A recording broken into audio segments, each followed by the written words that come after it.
Thank you for that. I've heard you speak a few times, and every time I see a new use case or example. I try to bring different stuff. Also, bored Mark tremendously. And I saw him sitting in front of the computer. I put the video of that and made this video because we've never seen it before, right? Yeah. It's amazing. Well, one thing I've been curious about, and naturally you work with a lot of partners to figure out where the opportunity is to innovate within their products. How often are you going to companies with ideas that you've already tested and battle tested within the lab that they're willing to take on board, or is it always a collaboration to determine where your product is? It depends. We always we have partnerships all the time. You know, whether it's Kraft Heinz or Mondelez or Mars. By the way, we also announced a development partnership with Mars or Unilever or Baby Impact. We're talking to all these guys all the time. And we try to go and give a glimpse of what the technology can do for them. We study them a little bit to understand what they have been up to in terms of the annual report. You can kind of guess what the areas of innovation that they're looking for are. And we come up with ideas. You know, and many times the idea that we have in that initial presentation is not necessarily the final idea that we end up working on, but at least it gives them a sense of the opportunity. You know, so we pitch, right? Showing hey, this is how a plant-based dog food could be. This is how plant-based Doritos could be. This is how we really try to, and I try to make it as complete as possible, because you never know how good the degree of abstraction of the other person is. So we show up with samples, mock-up, all this stuff. And we always try to go above and beyond, even when we know that there is a brief behind. I was on Shake Shack 2 weeks ago on the innovation kitchen with their CMO, the head of innovation, and all that, and they briefed us on one specific project. We are right there with 20x, what they asked, to really show them ideas and the type of partner that we are. And how else might you bring through the consumer voice to guide innovation? We saw some of the work you're doing there through taste testing, but social listening, for example, is that driving it? Yeah, we do. There are different components, right? When I explain how Giuseppe works, I'm simplifying a lot, right? I mean, it's not just that our R&D and the chefs give feedback to Giuseppe. Sometimes it's a QGA, sometimes it's a concept product test, sometimes it's market research. Because I can plug those results back to Giuseppe. Giuseppe doesn't know where the input is coming from. So many times, for instance, the barista milk, right? We wanted to optimize for foam. So we created a panel of baristas, and we developed a scale with them from 1 to 5 or 1 to 7 on how it was, and they were the ones evaluating. We don't have an in-house barista at NotCo. So it is a lot of that. In terms of social listening, we keep improving Giuseppe and building models around Giuseppe. In the beginning, Giuseppe would only recommend ingredients. Now Giuseppe can help you improve the formulation as you go. Now Giuseppe can help you decrease in the cost of formulation. Now you can talk to Giuseppe. We embedded the guys are preparing the formulation and say what's the role of this ingredient? And Giuseppe answers. You know what I mean? And we are baking models to even do social listening. You see what I'm saying? So we are trying to almost automate that as part of the process because we know it's important. Yeah, creating that feedback loop as part of the ideations and it's impressive. And we hear a lot about the wins and successes with NotCo and partnerships. Have there been any, I'm sure there have been a few failures, but what sort of failures can you talk to and lessons learned through that process? Yeah, look, I think that there are two things in that, right? One is because we are food tech, we have a lot of the mindset of hey, when I was in Unilever, I would test and test again and test the hell out of the product until it's perfect. And then I would launch, and then I would consider relaunching it 2-3 years from now. At NotCo, like we get your minimum viable product really quick. We make it better, it's a good product, we launch, and we're optimizing almost at the same time as we launch. We just launched Not Snack Bars, it's like a cereal bar in Chile. And we're already working to improve the product we launched a month ago. You know, that, like on my old, more traditional CPG days, it wouldn't happen. You see what I'm saying? What I mean to say is that many times there were occasions where we launched a product that was not perfect, and you had to run and make it better. There were cases where I think we didn't invest properly behind the launch, so the launch didn't maximize the potential that it would have in terms of sales. I don't think that anything that we launched was like a massive flop. But every now and then, because we have so many product categories, maybe not in the US, but if you go to Chile, Brazil, we are like in every single product category. It's not like beyond or impossible, that are very specific. We have ice cream, we have cereal bars, we have protein shakes, we have milk, beef, chicken, 10 different types of chicken. So there are products that do better, there are some that don't do so well, but nothing like major. I suppose as you put out, you're almost operating like a software company, an agile approach. You initially iterate, kill it, Many of the guys who build their company, they don't come from CPG, right? I mean, Matthias had no experience on CPG. Karim, who is the AI guy, had no experience on CPG. Some of the GMs, the general managers of the companies, they do have more experience in CPG. I have experience in CPG, but it was blank slate. And with a strong bias of technology, so that's why it's that way. Interesting, and you touched on Chile, and I know you've got quite a big brand presence there, and trying to break into the US market and grow is complex and challenging, there's more regulation, and all those others that come with that. How are you tackling that expansion across? Yeah, I don't think that, I think that the US is definitely harder, mainly because of two reasons. One is much more expensive to do it. And two, because US is very diverse in terms of food preferences and all that stuff. When I was at RBI, that's Burger King Quase Importance, we launched an Impossible Whopper.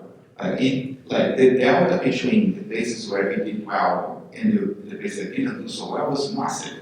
Same product, same campaign, same design, same everything, but the consumers are very different. You know, so it's a much harder market. Like in Chile, you have 4 or 5 main retail chains that if you are on those, you're done. You have like 85%, 90% distribution. In the US, it's much more fragmented, right? So it's a much more complicated, much more expensive market. So it takes longer, unless you want to dump a lot of money. So it's a longer build for the brand. And I think that one of the things that can help us though is the 3 pillars that we have, right? I mean, we have us selling directly to retailers, so Whole Foods, Sprouts, all that good stuff. You can find our products there, and we're building more and more distribution over time. We have QSR, like the partnership with Shake Shack, the partnership with Bill's Coffee, Daily Provisions, and so on and so forth. There's more to come, which also gives presence to the brand. And you have the joint venture with Kraft Heinz. That I think over time, today we have 2 products, cheese and mayo. But imagine I have the entire portfolio, right? I mean, it helps NotCo to be a more recognized brand and respected brand. So it sounds like for us to succeed in the US, in my view, we need that fine middle to be working. You know what I mean? Like us advertising and selling our stuff, QSR, fast food restaurants, and the JV with Kraft Heinz and maybe with other companies that will come. And can we expect to see you any time in the UK sometime soon? Or is that? I think it will take a bit longer. Like we do have an export business, but it's very small. There is so much to look. I mean, the cost of capital today is higher than what it was 2 years ago. Like 2 years ago, like a tech company would go for a round of funding, would get a lot of money. It's much harder now. So every time you open a new country, you will be, you have some cash burn. It will take some time. It will take a couple of years until you pay back. So we still don't have payback in all countries in Latin America and North America. So to open a new fund, a new source, with the current business that we have, it becomes really expensive. And there's so much that we can still grow here. You know, like we have, like Mexico is flying. Like we have also partnership with Televisa. We investing a lot there. We were on the Super Bowl, on the F1. We were on the Canelo fight, or 2 Canelo fights, 2 Canelo fights every 3 months. Like we are on all top TV shows, like because of the partnership that we have with Televisa. There is a lot that we can still capture here before we open a door outside of the Americas, let's say. And we've heard quite a lot in the last 24 hours about sports partnerships, and it seems to be, it's always a hot topic. It's becoming even more important to create cut-through as part of engaging. What other partnerships are you starting to explore, and how do you see the NotCo brand aligning to different sports or athletes? We've been talking a bit around sports partnerships, but it always comes either because we have a specific business need, and or because we have an idea. You know what I mean? Like I'm not so into just slapping the logo somewhere. I cannot afford to do something that anyone can do just with their money. You know, because I don't have money. So if I'm playing that game, I will lose. So it needs to have an idea or to solve me a specific problem. So for instance, one specific problem that we have, especially in the US, is that my distribution is very fragmented, right? Because my distribution is following points of distribution and not geographic areas. Like when I was in deliver, it would be like this. I would launch a product in day 1 week later it would be everywhere. So, and that was just go and shout in media, right? Like here it's like, oh, we got the product in Whole Foods, we got the product in Sprouts, we got the product here, we got the product there. So when you look at the map, it's not like I have a state, it's everywhere, you know. Like, and how do you build a media plan with that approach? Well, one of the things that we are looking into, for instance, is looking at, for instance, college basketball, where you have some athletes that are very strong in very specific locations. You know what I mean? Like, and it's probably much cheaper than if I go and try to sponsor my Heat, like, which wouldn't do the job for me because I'm not in Publix yet, in Miami. You know what I mean? So we think about it as like, how can I use that to solve a business problem? And or if we have a big idea that can give us 2 + 2 = 7 in terms of the impact, then we would do it. And I suppose on the topic of, you mentioned budgets, and previously having worked at Burger King and the likes, much bigger budgets, I'm assuming they want to go to NotCo. And it's top of mind for everybody in this room around how we do more with less, essentially. How are you adapting to that change in media budgets, and what creative ways are you executing your plans that are quite different from your previous roles? Yeah, it's a really good question. Like, I think that no matter what, I never seen a market here saying, oh, I have all the budget I need. You know what I mean? I never had, like, when I was at Burger King, yes, the budget for Burger King was a multiple of NotCo's revenue. But McDonald's had 4 times my budget. You know what I mean? Like, and everyone else, like, it was a super competitive market. When I was in Unilever, Dove was market leader in the US in shower, but P&G invested 10x in Olay in face care. So, and then I could never have all the budget to do everything I wanted. One insight that I had at some point in my career was that most of the things I was really proud of, that I had the opportunity to be part of, they were not the most expensive. You know, many times the most expensive were not really great. Like, what do I mean by that?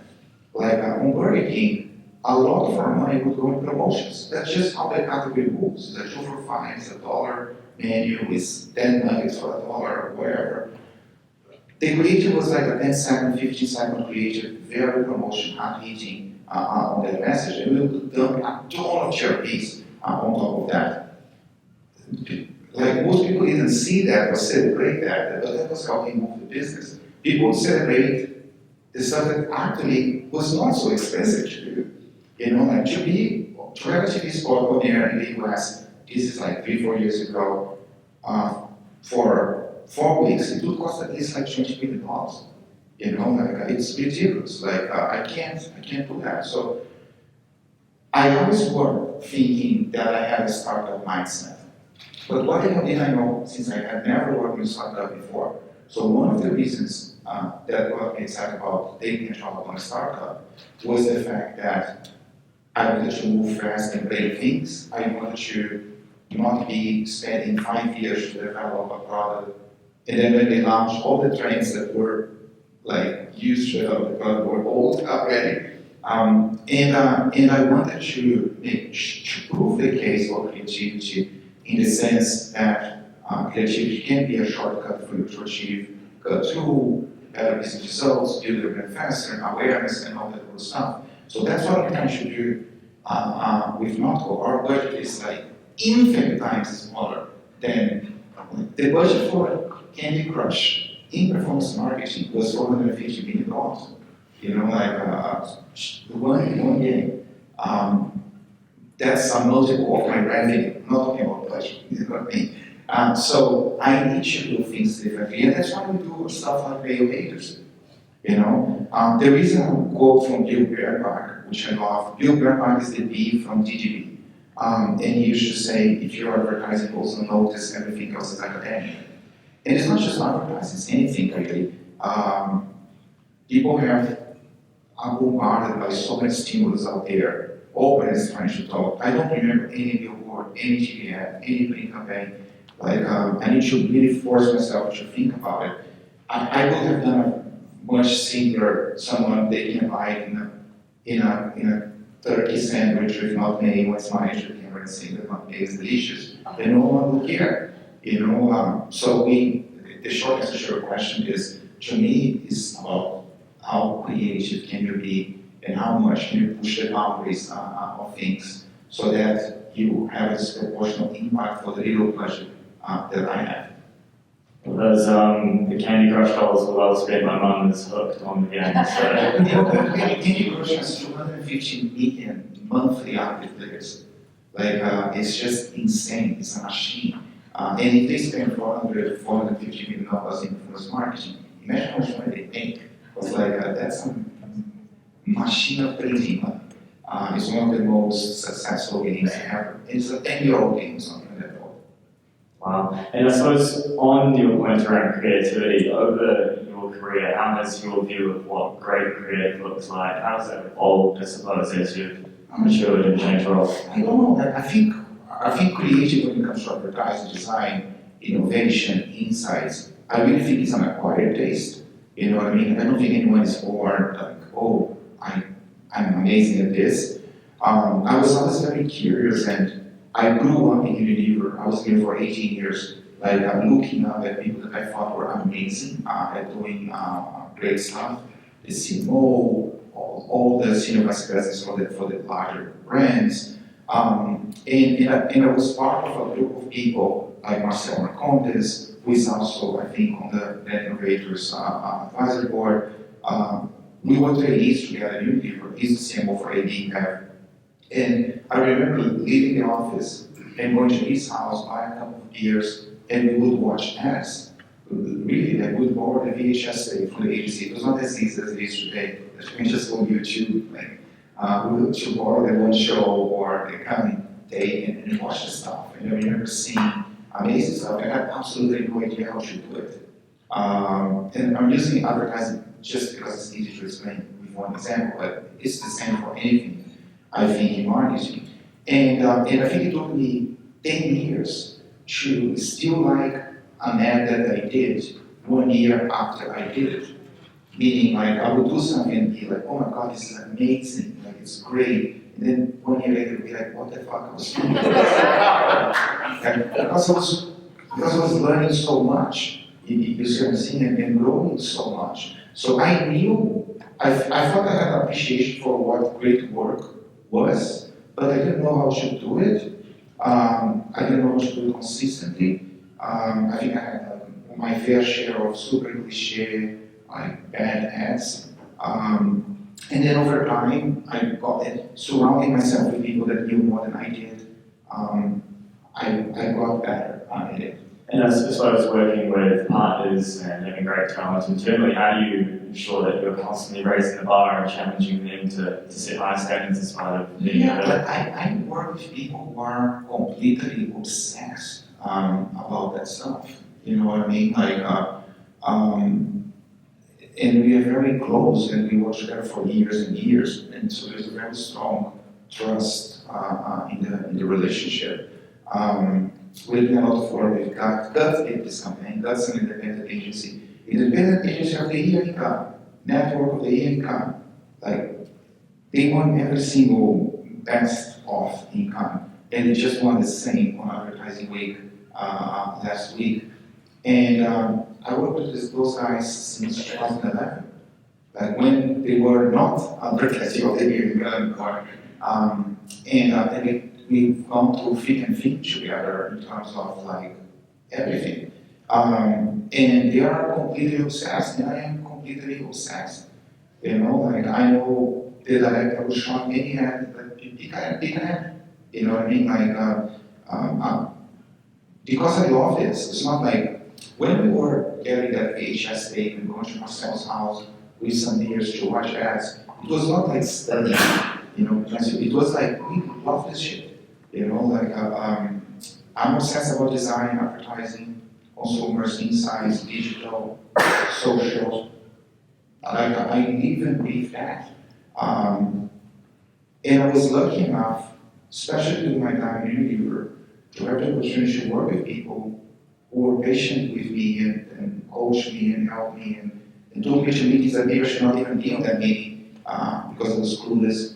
And I was exposed to what great work and how to develop what great work was. I think that's the thing, you know, like the guys are Olympic athletes when it comes to that discipline, which is creative design and advertising. And just talking about some of the earlier opportunities you had being in the boardroom to hear those conversations, it's obviously an amazing experience. What other areas do you think younger marketers perhaps don't invest the time in the right areas for career growth or personal development, or where do they over-index their time when they should be thinking about other areas to develop? I think that, first of all, it depends on what you want, right? Like when I started my career, I knew what I wanted. Very early days, I want to be global CMO of brands that do great creative and great design. And I tailored my career from the time I was a trainee in Unilever to accomplish that. Like if you say, Fernando, there is a job here for CMO, it's heavily oriented towards performance marketing. And I can give the name of 20 people who do that job better than I can. You know, I know exactly like what I'm good at. And the other stuff that I'm okay, but like there are people who might be way better. You know, like so when I talk to the younger folks, I think the key thing is for you to be curious and for you to be the person that your boss or the most senior person in the room wants to have on his or her team. You know, like when I was a trainee, like I was like the guy who, whatever job, there's no small job.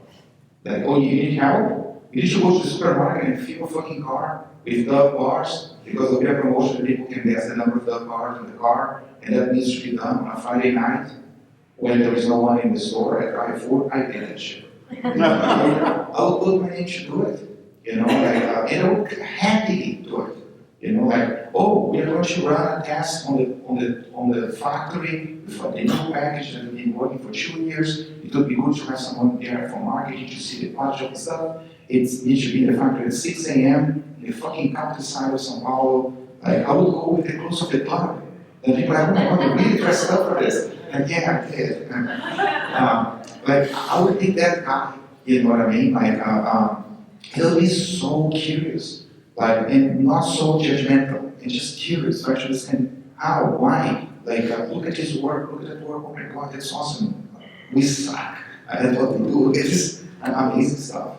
And it depends on what you want. You know, like I always say, like, hey, you want to play tennis? Bring a racket. Oh, I don't like rackets. Okay, so don't play tennis, right? So I was teaching at Miami Ed School. I had the opportunity to teach there. This is a couple of years ago. And it was me and Ansel, who is one of the founders from that. We were teaching a class together. And the first class would go, this is Miami Ed School. It's a school for advertising. So one would assume that you guys love advertising. It's like school for advertising. So we would say, like, what is your favorite Titanium Grand Prix in Cannes? Like, what is the Titanium Grand Prix? Wrong answer. You know what I mean? And you should know. You should have brought the racket. Like, I'm not talking to undergrads. I'm talking to people who work in the industry already. Oh, Fernando, like, it's not all about awards and this and that. No, I know that, but you're studying advertising. In your career, you're studying if you do well in those awards. It's just, oh, I don't like awards, so don't play tennis. Go find a different sport. You know what I mean? And so, if I were, my advice for a young marketeer would be, what type of marketeer do you want to be? How, be curious no matter what. Make sure that you are like the most, the MVP of the room. You know what I mean? Like, and that you bring positive energy. That you're not like the Debbie Downer of the room, like always like, and you will need to work hard. You know, over time, if you do well, your work-life balance will pass. But in the beginning, I worked like a fucking animal. You know what I mean? Like, because that's how it takes. Oh, but I don't want that. I want to have work-life balance through the year of my career. Then I want to get a different sport. You know? Sorry, I speak too much. I like your way you speak about in terms of determining what you want to focus on, becoming a subject matter expert in that. And we talk about it at work about becoming a teenage Ninja Turtle, and everyone within the business is a specialist in AI or marketing or social media, whatever it may be. So that but even the Ninja Turtles are different. Exactly. Leonardo is a character, Donatello is another character, Rafael is another character. One more question. I have kids who know sense about that. Bullshit, like teenage. One more question before we open up to the floor. I heard this one yesterday, so I'm gonna steal it. Cannes next year. What is everyone going to be talking about in terms of the big change in this year? It was AI, retail media seems to open a lot as well. What do you think? Yeah, look, I think people are going to still be talking a lot about AI. I think AI is very different than metaverse, because like last year everyone was talking about metaverse. It was funny because I was working on Vision Business and everyone asked loads of metaverse questions. And I would be always answering like, guys, I play fucking Second Life. What are you talking about? You know, I'm engaging myself here. I play World of Warcraft, like you're talking about metaverse. And people are like, oh yes, I work for this bank and they're thinking about opening a branch. The metaverse, and I was like, dude, I don't want to go to the bank in my real life. So there was no real application. You know, it was just hot and trendy. AI is different. You know, like there are real concrete applications that benefit your consumer, that benefit your company and your brand. So I think that it's still going to be like top of mind. I think purpose has been top of mind for the past 10 years. It's going to continue to be top of mind. I think there will be a lot of talk about luxury and luxury brands. In fact, Cannes just announced a new category, I think yesterday, which will be about luxury. I think influencer marketing will be big. I'm sure those will be my probably like top 5 topics that not just Cannes, but like South by, CES. It will be like in current topics on all those. Amazing. Thank you for your insights. My pleasure. We have time for questions. One question. I promise I will answer quick. Go ahead, straight and real quick. Go.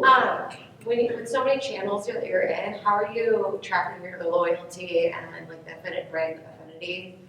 Just because you have partnerships, you're in retail spaces. Yeah, it's a good question. We do social listening, and we do have kind of more classic consumer panels that monitor the brand health over time. We don't have that for all markets, to be honest with you, because of money. But it's kind of like the classic way of measuring awareness, a trial, up to conviction.